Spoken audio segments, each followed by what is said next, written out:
আচ্ছা ঠিক আছে ঠিক আছে। তুই আবার এসব শুরু করেছিস?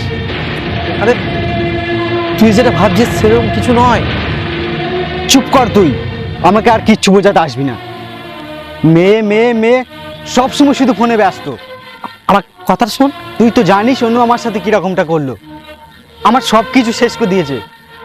এত টেনশনে থাকতাম যে দিন রাত মদ খেয়ে বাড়ি ফিরতাম।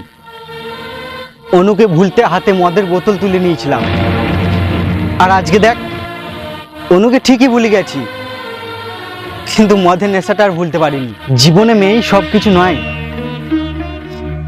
আজকে দেখ অনু যদি আমার জীবনে না আসতো না, তাহলে না আমি ধোঁকা খেতাম, না ওই মদের বোতল আমি হাতে তুলে নিতাম। এত বুঝিয়েও তোকে আমি পারি না। ঠিক আছে কাকু, আমি এখন রাখছি। হ্যাঁ কাকু মানে? কাকু মানে তোর বাবা। আরে বাবা